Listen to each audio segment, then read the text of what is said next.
ce curé-là allait se confesser régulièrement, puis c'était un curé qui pêchait beaucoup dans son sommeil. Puis à un moment donné, ça a comme sorti de son sommeil. Puis les petites mères du village, il aimait bien ce curé-là, puis lui, il aimait bien les petites mères.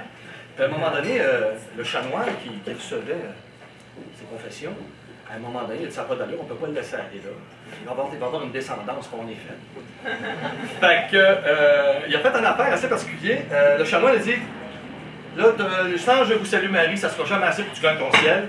Fait qu'il dit, le boucher du village est parti, il n'y en a plus dans la paroisse, on te donne la boucherie. Le chanoine, ce qu'il avait pensé, c'est que le curé arriverait peut-être à sublimer dans la chambre froide. C'est effectivement ce qui s'est passé, parce que ce qu'on m'a raconté, c'est assez spécial. Il paraîtrait que le curé rentrait là, puis, à l'époque, c'était pas emballé sous vide, il avec des quartiers de bœuf. Il accrochait ça sur des gros crochets, puis il attendrissait le quartier de bœuf. Il partait, mettons, de B2, puis il essayait de monter à la catégorie A1.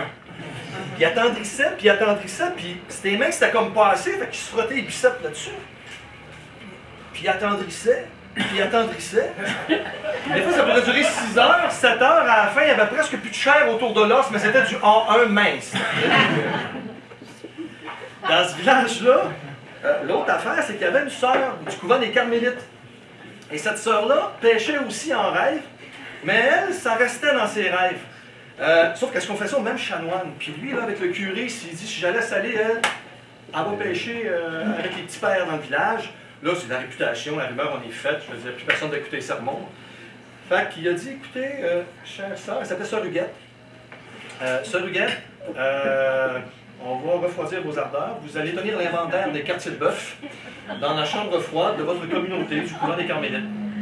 Ça fait qu'elle, ben, elle arrivait, elle faisait l'inventaire, puis elle regardait les quartiers de bœuf, assez rachitique. Elle sentait ça. Ça l'excitait. Il y avait comme une odeur qui n'était pas animale. Ça fait qu'elle passait ses grands avant-midi, tous les mercredis avant-midi, quand elle faisait son inventaire, elle restait là, c'est ça, on demandait ce qui se passait, mais quand elle sortait, elle était heureuse. Puis le chanoine, lui, il avait ses confessions, puis il se disait tant que ça reste dans la chambre froide.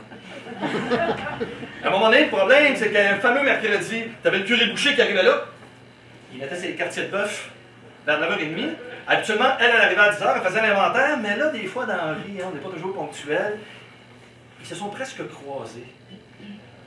Elle faisait l'inventaire des quartiers de bœuf. Puis juste en arrière, tu avais le boucher. Le curé boucher qui accrochait les quartiers de bœuf, puis ça se tournait, ça. Des fois, c'est bien fait la vie. Il ne se voyait pas, mais il se tournait autour, puis il ne savait même pas. Puis de mercredi en mercredi, il se rapprochait de plus en plus. À un moment donné, la sœur regarde, elle voit 2 souliers, 2 grosses bottes.